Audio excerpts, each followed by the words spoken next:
when did development start on that specific game and that idea? The idea started about 4 years ago. We were sort of brainstorming on basically so Iron Galaxy Studios. We have now 3 different locations. We're about 265 people. But you know what you want to do as a studio is we work on a lot of ports. We work on a lot of co-development, but you also want to be pitching new ideas. And so when I joined about 6 years ago, I want to make sure that we were pitching new concepts every year, maybe a couple of different ideas a year. And so this was like, how do we break out? How do we create a multiplayer sort of experience that really harkens back to a lot of us worked at Midway, right? We want to bring love and fun and enjoyment and brightness to multiplayer gaming, but also how do we talk and work towards our strengths? And so we were just sort of jamming on what would a battle royale be like when it was gunless, right? How would that feel? And then Chelsea, my co-CEO, was just like, we should do wrestling. And that word, the way she said it, was just so perfectly encapsulated, because then it was like, what if you could do an elbow drop of a 40-story building? And then that night we just sort of jammed for 5 hours on what would that be like? What would this world look like? Planet Suplex, where every person's born a wrestler and a champion, and the greatest one in the town is the mayor. And it's sort of, we built that night. And then the next day we basically got a Google Doc going and started jamming on the ideas of like, what would that be like? And sort of that was the inception. That was, about 4 years ago when we came up with that concept and started basically building an animatic to start pitching to publishers.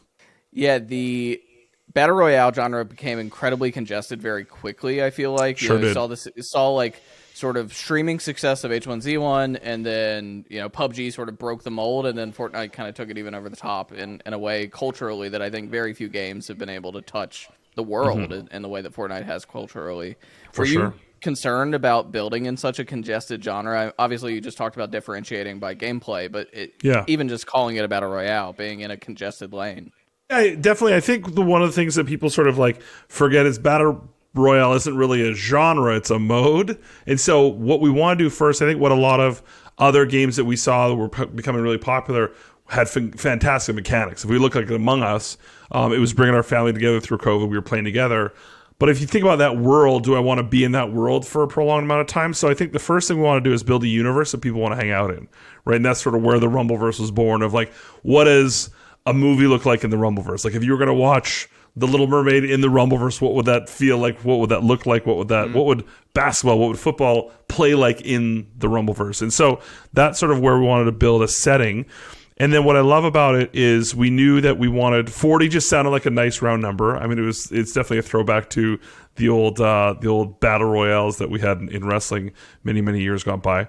And then we did a lot of tweaking. What does solos feel like? What do duos feel like? Stuff like that to try a bunch of the different modes. We were a little bit concerned, but it felt so different. The game really felt different. The moment to moment felt so much different. One of the biggest things, Jacob, and you've played them before, where like in an FPS BR game, you see 3 pixels and you might be dead, right? One headshot and you're dead. Yeah. And the tension, I remember the first time I played PUBG and I was up until about 11:30 playing it. I finally got my first chicken dinner and my heart was racing. I couldn't sleep for 4.5 hours. Yeah. Like I was like, I can't believe I made it. And I won.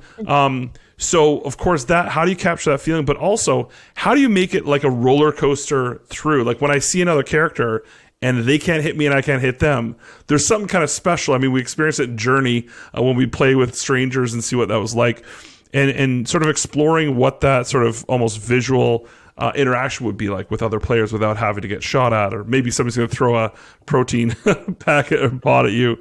That was really interesting. And so we did feel like we would be differentiated and stand out. At the same time, I mean, anything in game development, you think you're onto something, right? Too many times you get stuck in this vacuum where everyone is just saying like, I love it too, I love it too. That's why it was really important for us to do a lot of the early play tests that we did to see what do other people think too. And so there was a bit of worry, but like anything else, I think you sort of swing for the fences. You try to be different, be unique, and then you hope for the best.